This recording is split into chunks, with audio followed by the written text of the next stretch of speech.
Okey, seterusnya adalah contoh 4, iaitu melukis satu graf mudah mengikut maklumat yang diberikan. Okey, dalam contoh ni kita kena lukis graf di mana dia bagi unsur untuk bucu dan juga tepi. Bagaimana kita nak melukis graf? Okey, so kita kena ada pengetahuan di mana V adalah bucu, tapi kita tak boleh lukis mana-mana, kita kena decide juga bentuknya macam mana ya. E pula, okey. Kita tengok unsur dia. 1, 2. Set pertama 1, 2, 1, 4, 1, 5. Jadi nombor 1 ni dipetakan kepada nombor 2, dipetakan dengan nombor 4, dipetakan nombor 5. So cikgu sketch kat sini 1 pergi pada 2, 1 juga pergi pada 4 dan 1 juga pergi kepada 5. Okey, 2 pula. 2, 3, 2, 4. Ni dah 3 tak ada dah. So 2 pula dia pergi kepada nombor 3 dan dia pergi kepada nombor 4. Dan akhir sekali ialah 3, 4. 3, 4 ni tak ada apa-apa. Dia single saja. 3 pergi kepada 4. So, bagaimana kita nak buat gabungan dekat sini? Okay, let's say cikgu lukis satu dot dekat sini. Okay. Cikgu labelkan sebagai nombor 1. Okay. 1 nak pergi pada 2, 4, 5. Maksudnya dia masih ada 3 cabang. Bergantung pada kamu masing-masing. Katakan cikgu buat cabang dekat sini. Cikgu bermula sebab kat sini dia kata 1, 2 kan. Okey, katakan cikgu pergi ke kanan lah. Ikut masing-masing ya. Katakan cikgu pergi ke kanan. Katakan cikgu label kat sini ni 2. So, cikgu dah dapat 1 pergi kepada 2. So, yang ni selesai.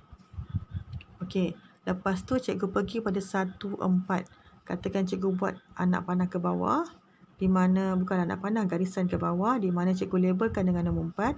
So, ini ialah tepi untuk points ataupun bucu 1, 4. So, 1, 4 dah selesai. Okey, kita pergi kepada yang seterusnya. 1, 5. 1 ke 5. Kat sini pula. Katakan cikgu lukis kat sini. Ni 5. 1, 5. So, 1, 5 pun dah selesai. Okey, kita pergi pula jawapan yang seterusnya. 2, 3. 2 pergi pada 3. 2 dah ada tapi 3 tak ada. So, kita kena create satu point yang lain. Katakan cikgu create 3 dekat sini. So, cikgu gabungkan, cikgu joinkan bucu dengan 2 dengan 3. 2, 3 dah dapat garisan tepi, tanda right. 2 dengan 4. Okey, perasan tak 2 dengan 4 dah ada dekat sini. 2, 4. So, tak payah wujudkan bucu yang baru. Just joinkan saja bucu tersebut. So, settle 2 dengan 4. Akhir sekali 3, 4. 3, 4 pun dah ada bucu dia. So, kita hanya gabungkan saja. So, selesai. Inilah graf mudah yang kamu perlu buat. Okey, kita pergi, jangan buang masa. Kita pergi kepada contoh B pula. Di mana contoh B, dia bagi bucu P, Q, R, S, T, U. So, kita tengok unsur dia yang ada ya. P, U. Okey.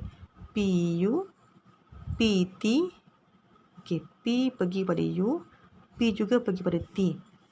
Q, T. Maksudnya Q, T ni akan relate dengan Q. Q, S. Q akan relate dengan S. R, S. R tak ada kan? Tapi ada S. So, bermaksud dekat S ni ada huruf R. R, U. So, R nanti kita akan pergi pada U. Oh, nampak? Ini secara ringkas cikgu sketch saja. Bagaimana ni, nampak macam complicated kan? Tak apalah, kita buat slowly. Okay, so cikgu label, cikgu tukar kepada bentuk graf mudah lah kita dah baca tadi. Katakan cikgu labelkan yang atas sekali ni, cikgu labelkan dengan point P. Kita nak selesaikan P dahulu. PU. Okay, katakanlah cikgu decide. Cikgu ambil ini U dekat bawah. So, ini ialah jawapan cikgu pertama, P dengan U. So, PU dah settle. Seterusnya, P pergi pada T. P pada T. So, katakan cikgu ambil kat sini. Ni ialah nilai T cikgu. Cikgu joinkan saja. Cikgu dah dapatkan tepi yang kedua. Selesai masalah. Okey, yang ketiga pula. Q, T. Okey. PU. Okey, katakan cikgu label kat sini. Ini pula cikgu buat satu huruf Q pula. So, dah dapat gabungan jawapan untuk Q dengan T. Q dengan T dah selesai. Seterusnya, Q pergi pada S. Q pergi pada S. S tak ada lagi kan? So, cikgu letak dekat sini S. Contoh. Okey, yang lain ikut aktiviti masing-masing. R pergi pada S. R pun tak ada dekat sini tapi S dah ada. Katakan cikgu label dekat sini R. So, cikgu dah dapat jawapan untuk RS. Dan akhir sekali RU. R dah ada, U pun dah ada. So, jangan wujudkan bucu yang baru. Just join it. Selesai.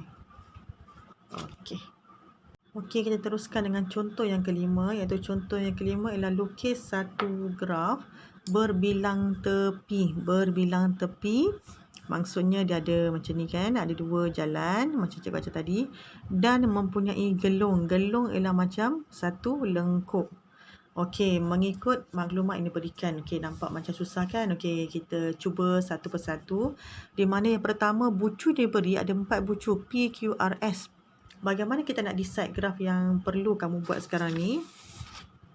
Okey, yang pertama, katakan cikgu tengok PQRS. Okey, mula-mula tengok unsur dekat sini. P pergi pada P. Okey, katakan cikgu nampak dekat sini. Okey, cikgu sketch. P pergi pada P. Okey, yang kedua pula P pergi pada Q. P juga kena pergi dekat Q. P pergi dekat S. Q pergi dekat S. Q ni nak pergi ke sini nanti. Tak payah nak panah. Okey, Q pergi ke S.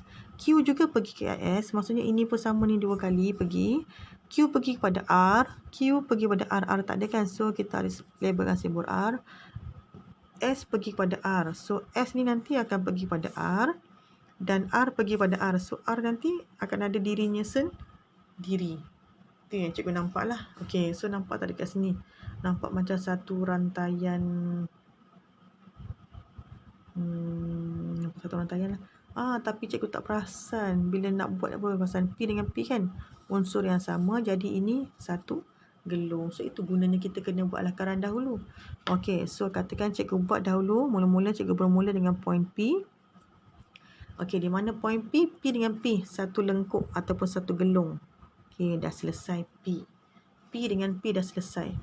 Okey, P pergi kepada Q. Katakan cikgu label dekat sini bucu untuk Q. So, ini adalah satu garisan P pergi kepada Q. So, dah selesai P kepada Q. P pergi kepada S. Q cikgu letak kat atas. Katakan S cikgu letak kat bawah pula. Cikgu join garis. So, ini adalah P pergi kepada S. Q pergi kepada S. Q pergi kepada S. Dah selesai. Okey, Q pergi pada S. Alamak, ada 2. Cikgu dah buat garis lurus tadi. Tak apa, tak ada masalah. Katakan cikgu buat macam ni. Masih lagi ada 2 jalan. Satu QS1. Satu lagi QS yang kedua. So, yang ni pun dah settle.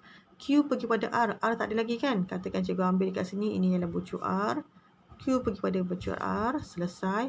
S pergi kepada R. Ini S dengan R. Cikgu gariskan. Selesai. R dengan R. R dengan R bermaksud dia adalah satu gelung. Selesai. Inilah graf mudah kita nak buat. Okey, kita pergi pada contoh soalan yang bukanlah nak kata terakhir, susah sikit lah. Okey, kamu tengok unsur pun banyak. 1, 2, 3, 4, 5, 6, 7. Macam mana ni kita nak decide ni? Okey, 1, 6. 1, 6. So, bermaksud 1 dengan 6 ni ada 2. Yang ini ada 2 gelung lah. Okey, katakan cikgu label dekat sini. Ini 1. Ini 6. Okey, so dia ada 2 lengkuk dekat sini. 1, 6. So, ni dah selesai, ni dah selesai. 2, 7. Dia tak ada kaitan pun dengan 1 dengan 6 ni kan, dia tak ada kaitan. So, cikgu kena buat lengkuk yang baru. Katakan cikgu buat lengkuk dekat sini ni 2. Yang ni 7. Katakanlah ya, kita try. So, set yang ini 2, 7 kiri, 2, 7 kanan. So, dah dapat kan, kita dah dapat 2 tepi. Selesai. 5, 7, 5, 7. Okey, 5, 7. 7 dah dekat sini. So, tak payahlah buat jangan pisahkan dia. So, cikgu letak dekat sini. Katakan ni nombor 5. So, 5, 7, 5, 7. 5 pergi pada 7. 5 pergi pada 7. Dah selesai. Okey, seterusnya 3, 4. 3, 4, 3, 4. Okey, 3, 4 pun tak ada.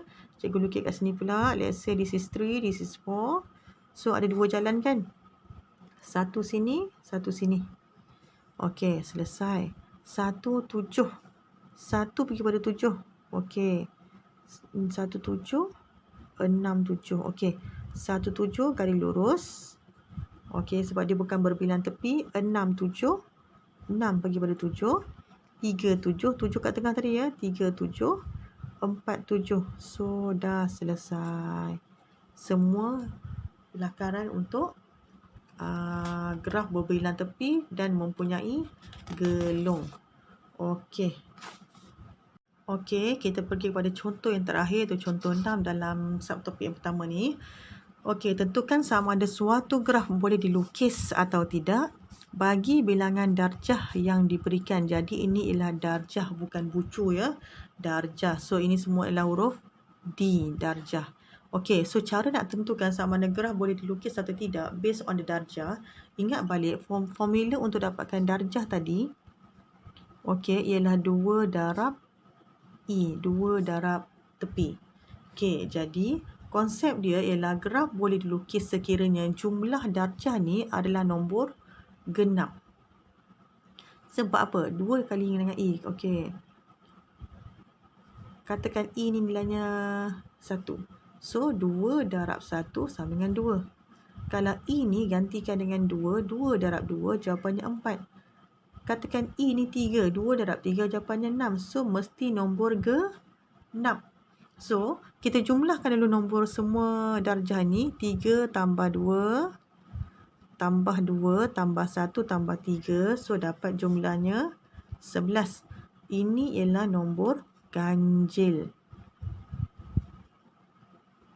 Jadi, disebabkan jumlah darjah ni nombor ganjil, maka graf tidak boleh dilukis kerana nombor ganjil. Okey, contoh B pula, 2 tambah 1 tambah 1 tambah 3 tambah 3 tambah 2. Jumlahnya ialah 12. Ini ialah nombor genap. Okey, maka kita boleh statekan dekat sini, maka graf boleh dilukis kerana jumlah darjah adalah genap. Okey, itu sahaja untuk hari ini, untuk subtopik yang pertama, iaitu subtopik pertama yang bertajuk rangkaian. Okey, terima kasih.